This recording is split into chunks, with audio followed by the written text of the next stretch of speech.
None of the Apollo missions brought any extra studio lighting with them on the lunar lander, so the sun should be the only light source on the moon, and in all pictures taken there. In that case, the light should only come from one direction, and all shadows should be cast in the opposite direction. However, in dozens of official NASA photos, there are shadows being cast in up to 3 directions simultaneously, often at up to 90-degree angles, which can only be the result of multiple light sources not present on the moon. In images from Apollo 11, Buzz Aldrin can be seen wearing different color gloves and different length boots in pictures that were supposedly taken within minutes of each other. If Buzz was really in the vacuum of space in a pressurized spacesuit, he certainly would not have had time or reason to depressurize and repressurize his suit just to make such fashion adjustments. Some pictures show the lunar rover with no tracks anywhere around it. Others show rover tracks all over the foreground while it is yet to be unpacked and unloaded. A couple pictures even show what appear to be sneakers and ladies' heels tracks on the moon, in addition to astronauts' boot prints. NASA image AS1140-5926 shows a close-up of the footpads of the lunar lander without a speck of dust on them and without a burn print under its 10,000-pound thrusters, like it was just gently set down in place. NASA scientists in their own documents were worried about the LEM falling into its own massive burn radius, yet there it sits with no burn print and spotless clean pads. Even the astronauts' boot prints made deep impressions in the moon dust, yet the lander's 10,000-pound thrusters left not a trace, no blast hole, and no dust on the pads. Eugene Cernan of Apollo 10 and 17 said in an interview that as they descended in the lander that the engine was very loud, yet when Alan Bean of Apollo 12 was asked the same question, he answered that you couldn't hear the engine at all in the vacuum of space. I tend to believe Alan, because watching the Apollo 17 liftoff sequence from the moon, it is clear that the LEM is being hoisted by a crane from above and not propelled by thrusters from below.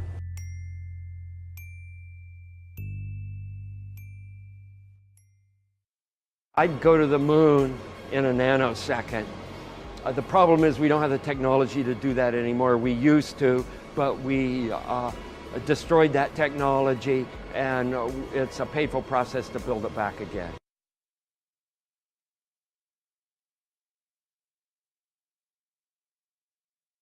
Hello, Apollo 11. Houston, Goldstone says that the TV looks great. Over.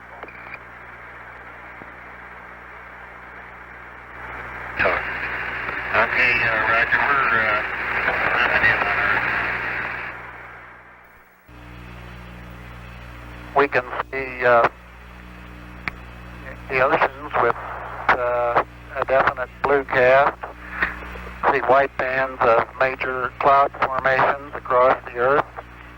Roger, the ATC is working real well. The F-22 looks good. Over.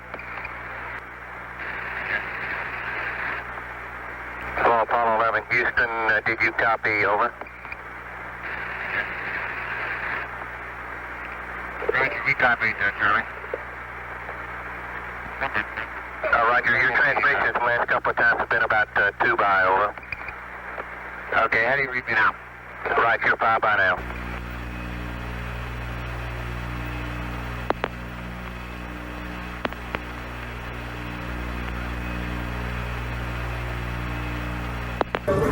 What mission? Apollo 11.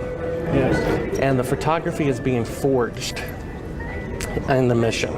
They're faking a shot of being halfway to the moon. And they refer to you on the tape as a shot that was done during Apollo 10, where you put a transparency over the window and moved the camera of the Earth and moved the camera back away from the window, turned off the lights in the spacecraft, and appeared to be halfway to the moon when in fact they were in Earth orbit. Huh, really?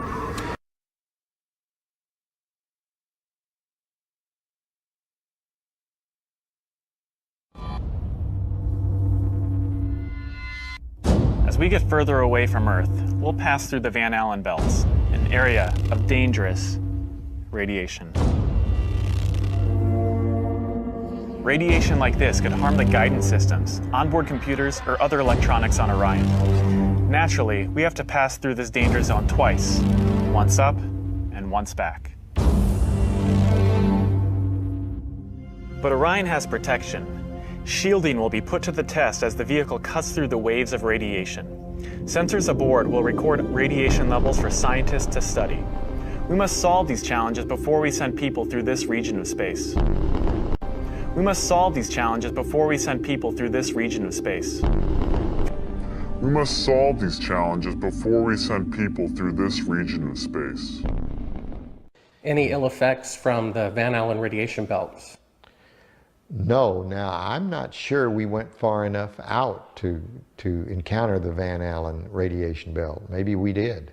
Naturally, we have to pass through this danger zone twice, once up and once back.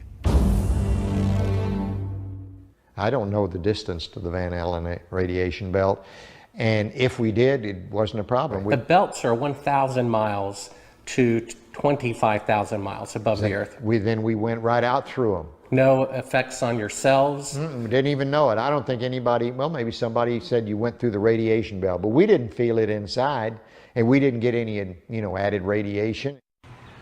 Yeah, the shuttle doesn't have the capability to fly very far away from Earth, maybe 300-400 miles. I don't know exactly how far out the radiation Van Allen belt is. It didn't seem to bother us very much. Did you see shooting stars? So I don't know the results of some of the experiments they've conducted. The point is they can't get that far from here, and they're really in the protective confines of the Earth, outside the atmosphere certainly. Now on the way to the moon, we did conduct lots. We weren't passengers away to the moon. We're passengers. We conducted all kinds of experiments, and one of them was an experiment where we closed our eyes and then we put some light-sensitive pads on our eyes, and we could literally, yes, we could see traces of radiation or traces of something going through our eyes. We conducted this experiment both going to the moon and coming back from the moon several times. We went right out through them. No effects on your cells? We didn't even know it. I don't think anybody, well, maybe somebody said you went through the radiation belt, but we didn't feel it inside, and we didn't get any, added radiation. The skin on the crew cabin was very thin, and that was all done because of weight savings. Weight was a very critical item that always had to be considered in anything that you did.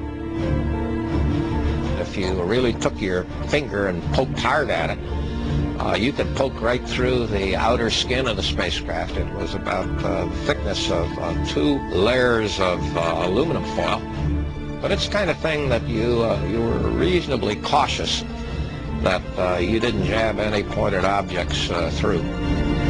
Okay. Hold on, one more.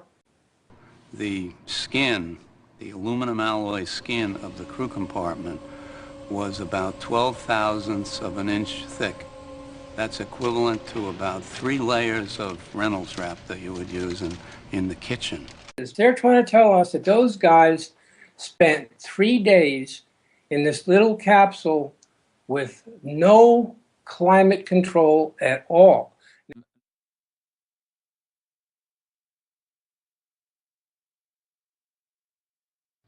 Circled the Earth about 1.5 times and headed out to the moon for a 3-day voyage when we got there. So the engine is loud? You get, pardon? Is the engine loud as you're descending? Well, the engine is very loud. It's very difficult to tell the difference between feeling sound and hearing sound, but yes, it's loud.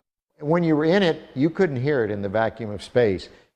It's a very kinetic, very dynamic period of about 10 to 12 minutes. Paramount, right there, we didn't have last-minute checks we could do. We only had one engine, it couldn't fail, so it ran at lower pressure. And when you were in it, you couldn't hear it in the vacuum of space. The average atmospheric pressure at sea level is 1013.25 mbar. Space is 0.000000000000133 mbar. Earth's atmosphere is 1013.25 mbar. The difference in pressure is 76 quintillion, 184 quadrillion, 210 trillion, 526 billion, 315 million, 789,474 times. You know exactly what that means. Another glaring mistake is that none of NASA's images or videos show stars in the background as they should, just complete blackness, likely because exact star maps as they should appear from the moon would be quite difficult to fake. The testimony of different astronauts on different missions in their autobiographies and interviews just muddies the waters even more, some of them bragging about the astonishingly brilliant light of the stars, and others saying they don't remember seeing a single star while on the moon. Such inconsistencies and the fact that none of NASA's moon pictures feature stars or planets in their appropriate positions should raise a red flag that these astronauts were not on the moon. Also, NASA never filmed either stars or planets. The reason is simple. Before the era of computer enhancement, the stars would have been impossible to fake accurately enough to fool the world's amateur astronomers. Whilst in space, have you ever looked away from Earth into the black void? Yeah. All because the you time. can see. Because you can see the stars. Oh yeah. You know, and pretty much all the time you can see the stars. Yeah. It's not a black void. I mean, it's black, but there's all kinds of little polka dots. There's all the stars there, and the cool thing is about it, you can see it during the day. And when you're in space and you're looking into deep space and you're on the sun side of the orbit, the sunlight washes out all the starlight, so you can't see any stars, just like here on Earth. There's all the stars there, and the cool thing is about it, you can see it during the day. When you looked up at the sky, could you actually see the stars and the solar corona in spite of the glare? We were never able to see stars from the lunar surface or on the daylight side of the moon by eye without looking through the optics. I don't recall during the period of time that we were photographing the solar corona what stars we could see. I don't remember seeing any.